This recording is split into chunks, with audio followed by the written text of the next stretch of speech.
How many have it? You have it? Okay. Anybody else have it? Look at the word and think about it. Look at the last part of the word so you know it's a something or something. Claustrophobia, fear of public speaking. It's the number one thing. Are you, ma'am? Okay, well, you're in. Well, that's a better question for me. Anyway, most people, it's a major fear, male and female. They are afraid of public speaking. They don't look people in the eye. They're not willing to really plot things out. They don't know who their audience is. And you're going to be doing a pitch. You got to get yourself ready and don't have glossophobia. And do talk to your audience. And have that be a very important thing that you do.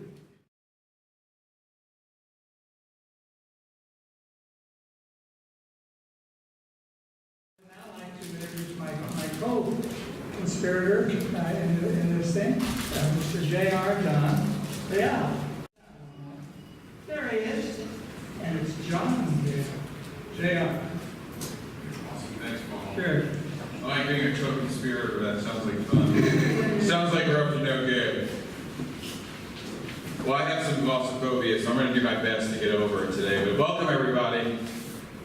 Good afternoon, everyone. So last week I had the pleasure as the Rice Alliance Energy Clean Tech Venture Forum, and I had the pleasure of moderating a few panels. So I had my opportunity to do my best Brad Burke. So from now on, anytime I have an opportunity to do this, especially we're going to have some of my esteemed colleagues and friends be moderating panels as well as presenting to the community. I'm going to take my chance to do my best Brad Burke. So before I kick off, John Reale, I'm the president of Tide Houston. I'm also a co-founder of Station Houston, which is down the street. Let's get a quick show of hands. How many people here are entrepreneurs in the audience? Awesome, around my tribe. Now, how many of you are working on a venture right now where you're in the process of looking for funding or you're considering looking for funding? Great, which is why you're here today. So let me welcome you all again. So one of the things why we put this event together with Paul, with the HTC, and before we go, I want to thank Shar and thank Saher.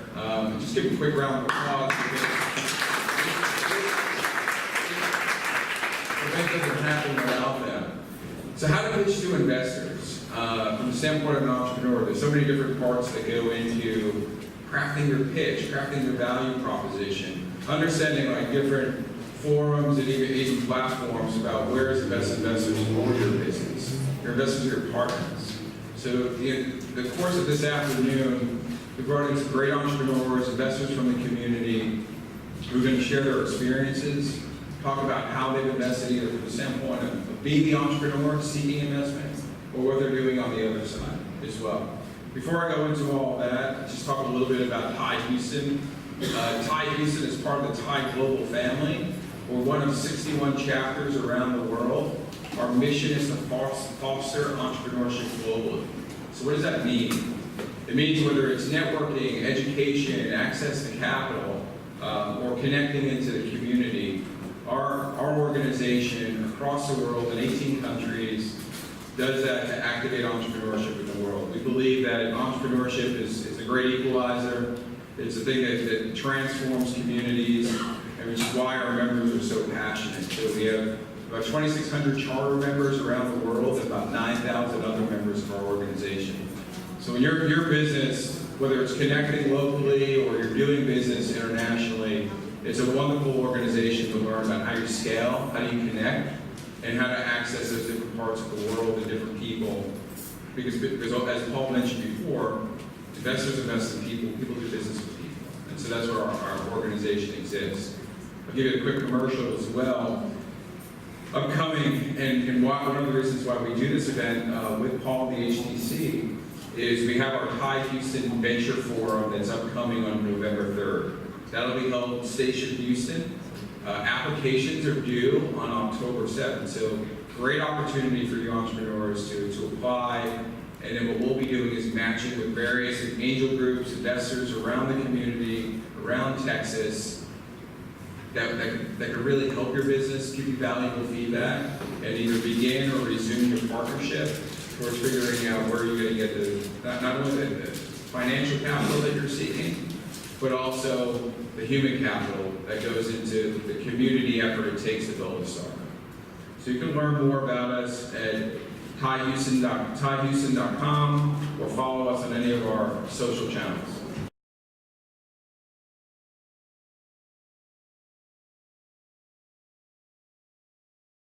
So now, let's get into the event. So I want to introduce our first speaker. I think I'm right on point, on time. So LK Pryzant is going to talk about building and communicating your value proposition.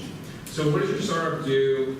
Who does it benefit? How you're different and unique? These are some of the things that LK is going to talk about. And as a quick intro to LK, LK is a senior analyst over at Mercury Fund. If you go to Mercury Fund, you'll see her at her standing office. And I encourage you to get to know the background and history on where Lauren-Kristine came from, why they call her LK. So with that, really looking forward to the presentation. LK Pryzant, everyone.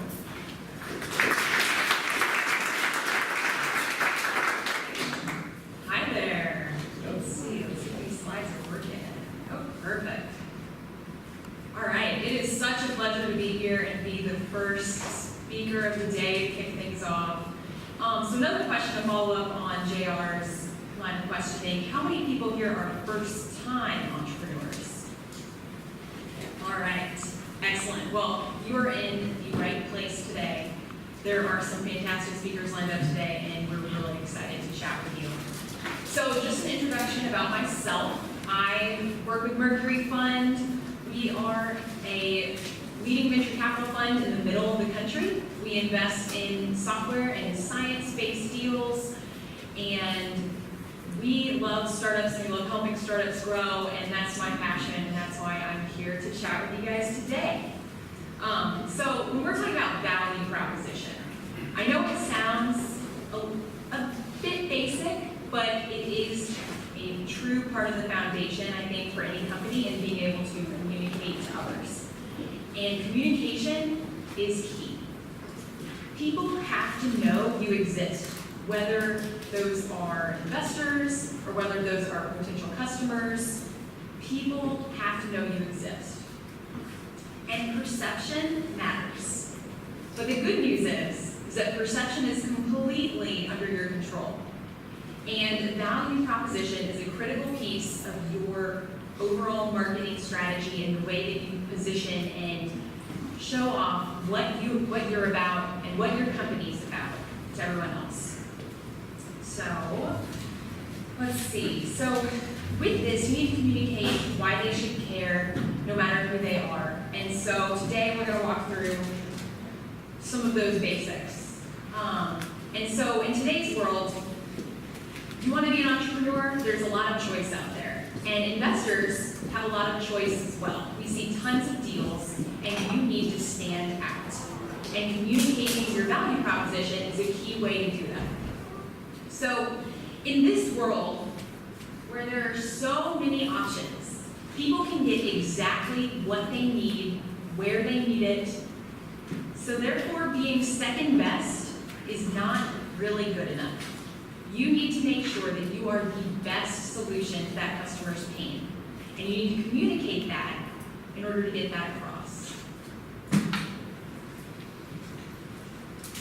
So, before we start with the interactive piece of this, what is a value proposition? So, I'll start with what it's not. It's not a slogan, and also, it's not a positioning statement. Instead, it's really explaining how your product uniquely solves problems and what unique benefits the customer can expect. And in addition, why you're better than the other choices that customer has. So a good one is going to be short. You should be able to understand it in 5 seconds. You need to get a lot of information across and make it really simple and easy to understand. So to start off, I'm going to show you a few examples here. And I purposefully have some companies that you may know of and that you may not, because the value proposition is supposed to speak to people who don't know the company. They should be able to read this and get a good idea. So first one up there, Infusionsoft. Small business sales and marketing software. Get organized, grow sales, save time. So from reading that, you get an idea of the problems that it's trying to solve and what it is. It's sales and marketing software.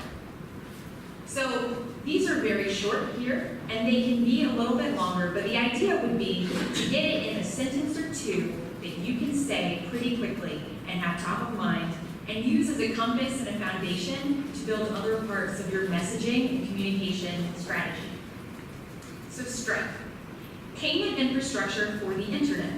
Whenever you're building a marketplace, mobile app, online storefront, or subscription service, Stripe has the features you need. This one really zeroes in on who their ideal customer is. They want to tell you, okay, if you fit into these 4 categories, we think we are the right solution for you. And so they've gotten very specific. And the reason for doing that we'll dive into later. But I think being specific is a key point. And then looking at SoundCloud. That's probably one that many people have heard about. Hear the world sounds, explore trending music and audio. So keep these in mind as we go through the presentation and start thinking about it from your perspective. So today is a workshop. So I thought that we could get everybody participating. This is a big room, but try and get everybody thinking about their company. So for those, well, first of all, who has an idea of their value proposition already? In 1 or 2 sentences. Easy, top of mind. All right. You want to share yours? Stand up, introduce yourself to the crowd. Let's hear it. Safer communities through realistic training. Can you speak this? I just couldn't hear all the way over here. Sorry. Safer communities through real training. All right. Excellent. Anybody else want to share theirs? My name is Andrew Bruce. I'm with Data Gumbo. We are creating a marketplace for industrial software to drive down the cost of operations for our customers. Excellent. Excellent. You want to go too? Non-invasive is developing non-invasive brain oxygenation technologies to reduce costs by $1.1 million a year for typical NICU and lower death and morbidity. Fantastic. All right, we'll hold for just a second. We'll go at the end. But how many people in here are not quite ready to give that pitch? All right, that's what I figured. And for those of you that would like to really break it down, I'm going to do that today. And I brought a worksheet for anybody who wants to follow along and really think about it through the lens of their business. So I'm going to pass those out really quick. I'll start kind of do some in the front of each row. You can pass it back. Pass it around. So if you don't need it, go ahead and pass it to your neighbor. I'm not sure if I have enough for everybody or not. Since it's a workshop, I want everybody to be able to follow along, use the frameworks, and think about it. Again, these are basics, and it's a building block, but I want to make sure that everybody thinks about it through their company's lens and is able to then take this away and think about it deeply. So, at its core, I think about value proposition in 3 stages. First, you have to define. Second, evaluate. And third, build. So with define, I'm really talking about what problem does your business solve? And this should be something that you know either firsthand or you've talked with customers, and if you haven't done that yet, you got to get out and do that, because I think that's the best way to truly understand the problem. And when we're thinking about the value proposition and communicating to others about how we solve that problem, you need to really understand it. And so the best problems, I think, fit into this category with 4 U's. Unworkable, unavoidable, urgent, and underserved. So with that, think about your company and which one your company is solving for, or you think you can really appeal to with those customers who feel this problem. So examples, unworkable, there are so many unworkable business processes, software solutions, products. So your goal is to identify where one product ends and where you can really show your value and help customers who are expecting more or need more. Unavoidable, things like regulation, these are critical, and if you can communicate that in the value proposition, that gets people's attention really quickly. Urgent, I think this one speaks for itself. If it's urgent, there's resources allocated to it and money to buy a product. And underserved, the less competition, the better. So as you're looking at this, think about those that fit your company and then really think about the problem. Does everybody here have a good idea of the problem that their company is addressing? Oh, question, let's hear it. Is it just one or the other, or we can have a combo of them mixed up into one? It can be a combination. In fact, I think it's the best if it is a combination. So that's good. And with that, it can help you in your sales process to know these points and be able to use them when you're talking to customers and when you're communicating your value to investors.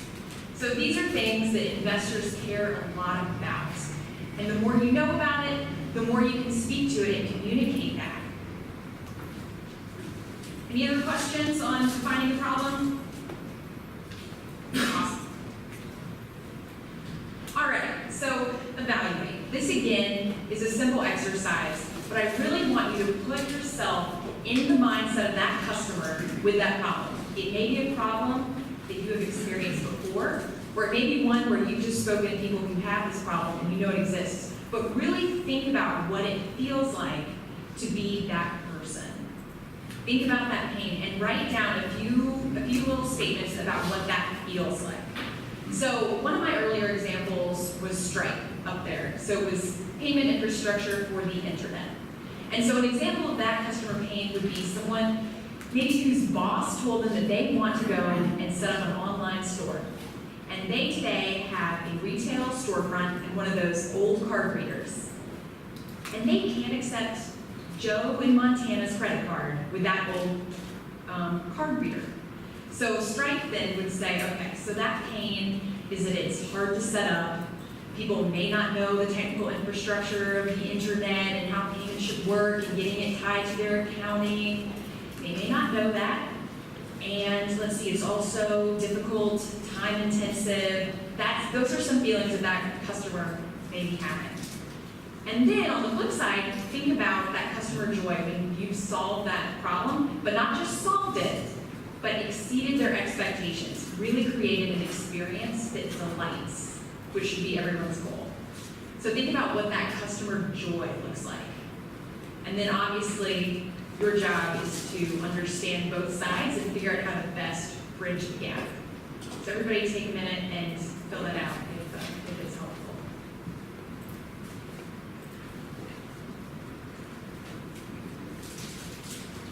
And any questions so far? Happy to take any as we go along.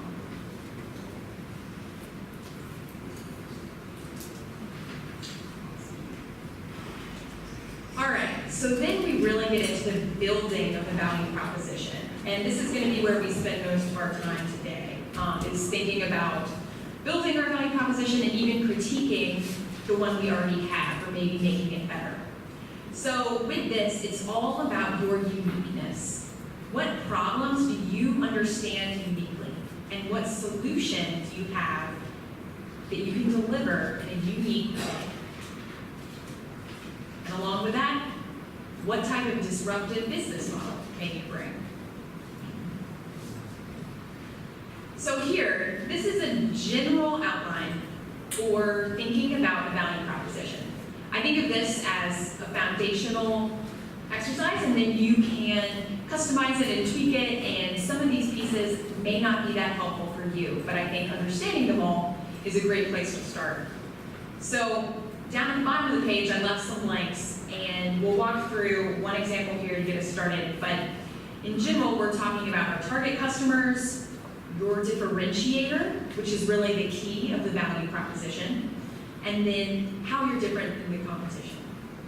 So here's an example with Southwest. They have a business select product. It's a fare class. And we put ourselves in the mind of the people creating that and figured, okay, it's for business travelers, as you can tell, reflected in the name, business select, who don't care about price but want maximum reward flights. Our Southwest Business Select, the product, that, and here's a differentiator, lets you board first, quickly, with the most usable points. Unlike United, the competition, our product gives you free flights you can use because every seat is available for points. So if we were Southwest Business Select trying to sell this to a bunch of business people, that would probably be an easy way to boil down their value proposition in a sentence or two. So I want everybody to go ahead and try and discuss with your neighbor what you come up with for your value proposition. And then after a few minutes, I think we'll stand up and have a few more people present theirs and maybe even get some critiques and feedback on that. So go ahead and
this got everybody talking because as anyone in here will tell you, talking about it with people and having a network and community to bounce ideas off of can be incredibly important in starting your company and just getting feedback.